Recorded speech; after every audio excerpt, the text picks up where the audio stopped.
ప్రేక్షక మిత్రులందరికీ శుభాకాంక్షలు. మా వారపడాలని వారం వారం చక్కగా ఆదరిస్తున్నారు. మీ నుంచి మేము ఎదురు చూసేది ఒక్క లైక్, ఒక సబ్స్క్రిప్షన్, ఒక షేర్. జ్యోతిష్ శాస్త్రం అనేది పడుతున్న వర్షానికి ఒక గొడుగు మాత్రమే, కానీ జ్యోతిష్యం జాతకం జీవితం కాదు. మీరు మిమ్మల్ని నమ్మండి, మీ ఇష్టదేవాన్ని మీ ప్రార్థన చేయండి. ఎన్నో సమస్యలతో, ఎన్నో కోరికలతో, ఎన్నో రకాలైనటువంటి ఎదురుచూపుతో చూస్తున్నటువంటి యొక్క రాశి ఫలితాలన్నీ ఈ వారం మీకు అన్ని అనుకూలం జరగాలని భగవంతుని ప్రార్థన చేస్తున్నాను. జ్యోతిశాస్త్రరీత్యా ద్వాదశ రాశుల్లో 7వ రాశి అయినటువంటి తులారాశి మిత్రులారా, మే 22 నుండి మే 28, 2026 వరకు ఈ వారం మీకు శుభాశుభ ఫలితాలు ఎలా ఉన్నాయంటే, మీరు సమతుల్యత ఉంచితే లాభం, ఒకవైపు ఎక్కువగా వంగితే నష్టం. బ్యాలెన్స్గా ఉండండి, ఇటు అటు ఉండకండి, మిస్ అవుతారు ఆపర్చునిటీ. శుక్రుడు లగ్నాధిపతిగా ఉన్నాడు, మిక్స్డ్గా ఫలితాలు ఇస్తున్నాడు. గురు భగవానుడు భాగ్యాన్ని ఇస్తున్నాడు. శని భగవానుడు డిలే ఇచ్చిన మెంటల్ ప్రెషర్ కూడా తగ్గిస్తున్నాడు. కుజ భగవానుడు కొంచెం మీ యొక్క వృత్తి మీద యాక్టివ్ అవుతున్నాడు. ఛాన్స్ ఉంది కానీ బ్యాలెన్స్ అవసరం అంటున్నాను. ఇక్కడ అద్భుతమైనటువంటి అవకాశాలు మీకు రాబోతున్నాయి. వ్యాపార పరంగా మంచి మంచి అవకాశాలు వస్తున్నాయి. డిలే అయినా కూడా మంచి ఆపర్చునిటీస్ రాబోతున్నాయి. జాబ్లో షిఫ్టింగ్, ఉన్న ఉద్యోగం నుంచి వేరే ఉద్యోగం మారడం, ఉన్న ప్రదేశం నుంచి ఇంకో వేరే ప్రదేశానికి వెళ్ళడం, విదేశాలకు కూడా వెళ్ళే అవకాశాలు బాగా ఉన్నాయి. క్లియర్ డిసిషన్ తీసుకుంటే మంచిది. ఆర్థికంగా మంచి అవకాశం, సడన్ గెయిన్స్ వస్తున్నాయి. లగ్జరీ స్పెండింగ్ చాలా వస్తున్నాయని కూడా చెప్పచ్చు. పార్ట్నర్స్తో మిస్అండర్స్టాండింగ్ వచ్చే అవకాశాలు ఉన్నాయి. ఈగో వల్ల ఇష్యూస్ ఉన్నాయి. మీరు కాంప్రమైజ్ అయితే మంచిదని చెప్పచ్చు. కోర్ట్ డిస్ప్యూట్స్ ఉన్నాయి. అన్ఎక్స్పెక్టెడ్ టర్న్స్, సెటిల్మెంట్ ఛాన్సెస్ స్ట్రాంగ్గా ఉంది. షేర్ మార్కెట్లో అన్స్టేబుల్గా ఉంది. సడన్ ప్రాఫిట్ లాస్ వస్తుంది. రిస్క్ తగ్గించండి. విద్యార్థులకి కాన్సన్ట్రేషన్ కొంచెం మిస్ అవుతూ ఉంది, జాగ్రత్త. డిస్టెన్స్ ఎక్కువ అవుతుంది. మీరు ఫోన్లలో కొంచెం అవాయిడ్ చేయండి. డిసిప్లిన్ అవసరం. ఫోన్స్ అవాయిడ్ చేయండి పిల్లలు. ఇంకా ఆరోగ్యపరంగా నిద్రలేనితనం, మెంటల్ బ్యాలెన్స్ లేకుండా ఉండడము, స్ట్రెస్ ఇవన్నీ పెరుగుతుంది. కొంచెం ఆరోగ్యపరంగా జాగ్రత్త తీసుకుంటే మంచిది. అదృష్టం ఈ వారం మీకు 50-50గా ఉందని కూడా చెప్పచ్చు. లక్ష్మీ ఆరాధన లేదా అమ్మవారి ఆరాధన, దుర్గా ఆరాధన, సరస్వతి ఆరాధన ఇలాంటిది చేయండి. శుక్రుడికి ప్రార్థన చేయండి. ఓం శుక్రాయ నమః 108 సార్లు, ఓం శ్రీమాత్రే నమః 108 సార్లు చేయండి. చాలా బాగుంటారు. ఈ వారమంతా కూడా సమతుల్యం మీ బలం. అది కోల్పోతే నష్టం. మీ యొక్క వ్యక్తిగత జాతకం తెలుసుకోవాలనుకుంటే మీ యొక్క పరిసర ప్రాంతాల్లో ఉన్నటువంటి గురువుల్ని సంప్రదించండి. లేదా మా ద్వారానే తెలుసుకోవాలి అని అనుకుంటున్నారా, మీ యొక్క పేరు, date of birth, time of birth, place of birth WhatsApp చేయండి.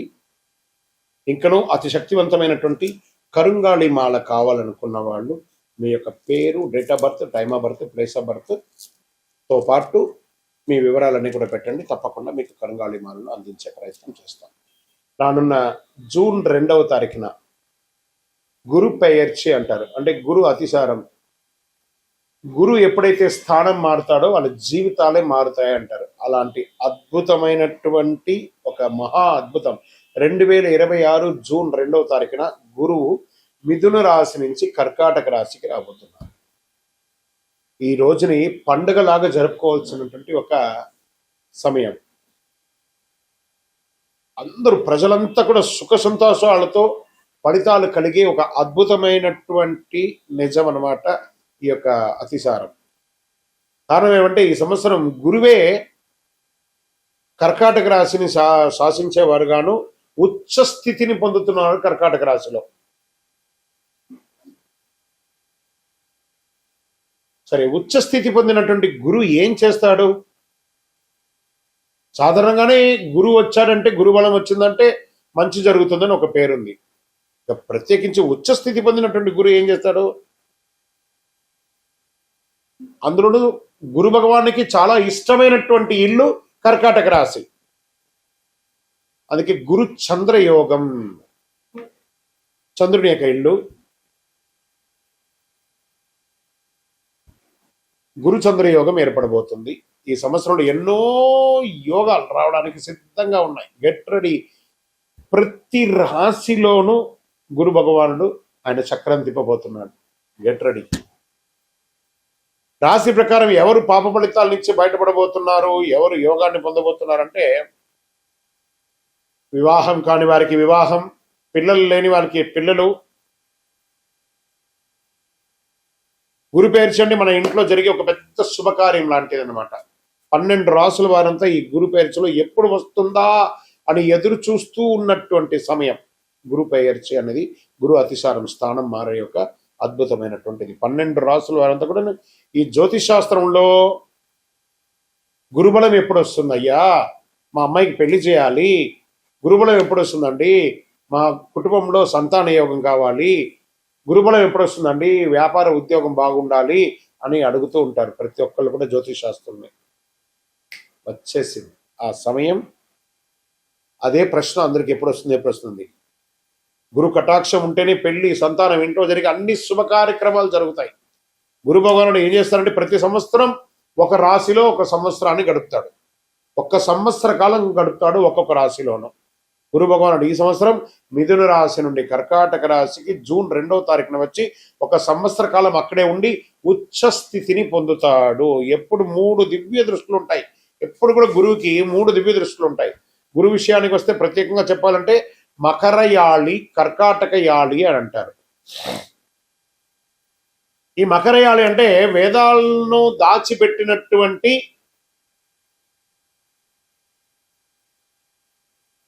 స్థలం అని కూడా అర్థం. హిరణ్యాక్షుడు అనే రాక్షసుడు ఏం చేశారంటే వేదాలను తీసుకెళ్లి భూమిని కూడా తీసుకెళ్లి భూమాతను దాచిపెట్టేశాడు. పురాణంలో చెప్పబడుతుంది మకరయాళిలో.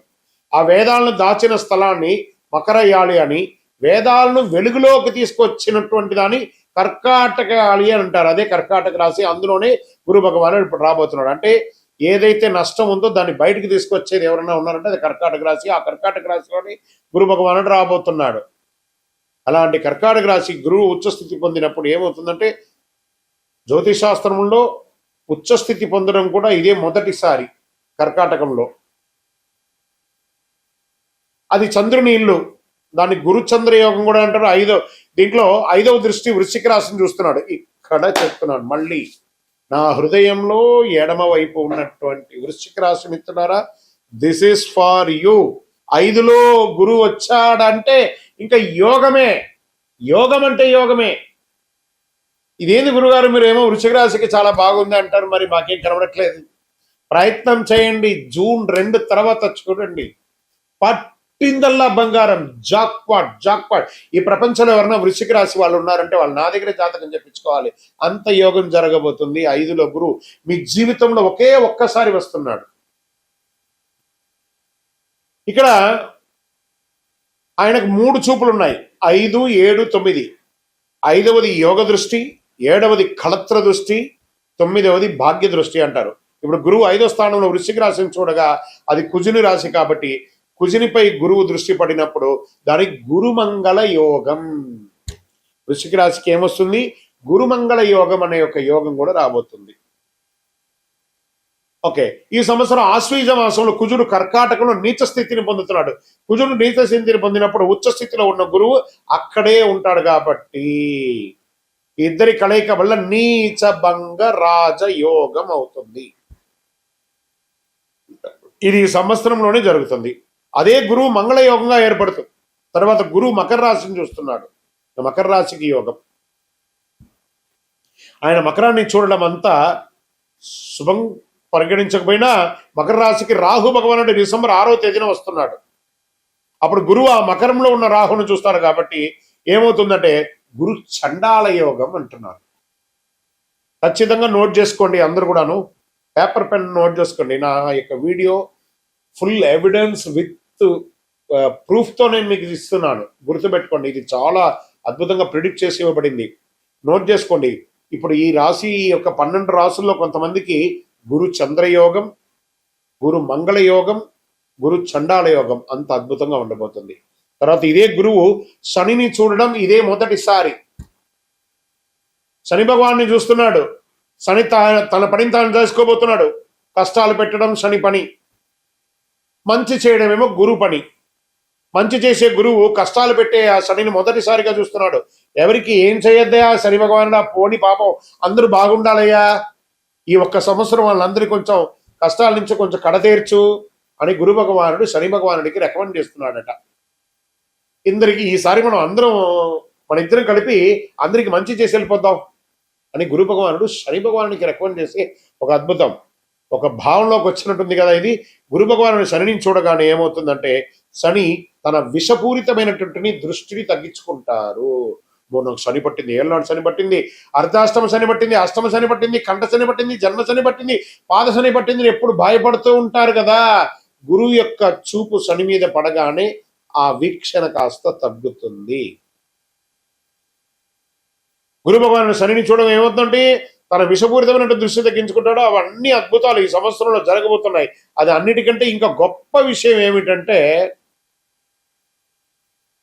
ఒకవైపు మకరంలో రాహు వస్తుంటే సింహంలో ఉన్న కేతు కర్కాటానికి వస్తున్నాడు. ఈ డిసెంబర్ 6వ తేదీన వస్తున్నాడు. ఎప్పుడు గురువు కేతు సంబంధం ఏర్పడుతుంది. గురుకేతు సంబంధం అంటే ఏంటి? కోటీశ్వర యోగం అంటారు. చూడండి, గురువుతో ఎన్ని రాసులు కలుస్తున్నాయి. అప్పుడు కోటీశ్వర యోగం. మళ్ళీ రాసుకోండి, గురుచండాల యోగం, గురుమంగళ యోగం, గురుచంద్ర యోగం, అలాగే కుజుని వల్ల నీచభంగ రాజయోగం. ఇవన్నీ మీకు ఇవ్వగలిగింది ఒక గురువు వల్ల మాత్రమే అవుతుంది. ఇది సాధారణ గురువు కాదండి ఇప్పుడు వచ్చేది. ఉచ్చస్థితి పొందిన గురువు. ఆలోచించండి ఎంతమందికి ఏమేమి జరగబోతుందో. ఇవన్నిటికంటే ఇంకా గొప్ప విషయం ఏంటంటే ఈ సంవత్సరం పేరు శ్రీ పరాభవనామ సంవత్సరం. దానికి రాజు మళ్ళీ గురువు. గురువే రాజుగా ఉన్నాడు. గురువు అతిసారం అవుతుంది. ఎంత మంచిది చూడండి. ఈ సంవత్సరానికి రాజువే గురువు అంటే ఈ పదవి ఆయనదే. ఇప్పుడు గురువు సంవత్సరం ఇన్ఛార్జ్గా కూడా ఆయనే ఉన్నాడు. అలాగే రాసులన్నిటికీ ప్రధాన నాయకుడిగా కూడా గురువే ఉన్నాడు. ఆయన అనుకున్నదంతా సాధిస్తాడు. ఏం సాధిస్తాడంటే అదే నేను మొదటే చెప్పాను కదా మీకు, ఎవరికైతే గురుబలం లేకపోతే వారికి గురుబలాన్ని ఇస్తాడు.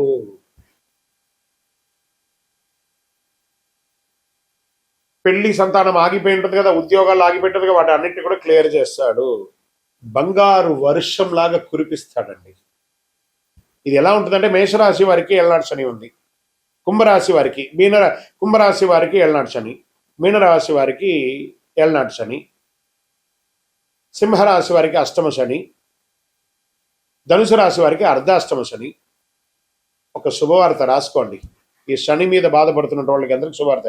ఎందుకలా చెప్తున్నా అంటే వారిపై ఉన్న శని ప్రభావం తగ్గిపోతుంది. కుంభరాశి వారు తమ పాద శని దశగా న్యాయంగా అనుభవించాల్సిందే కదా, అది ఎస్కేప్. జన్మ శనిని మీనరాశి వారు అనుభవించాల్సిందే కదా, అది కూడా ఉండదు.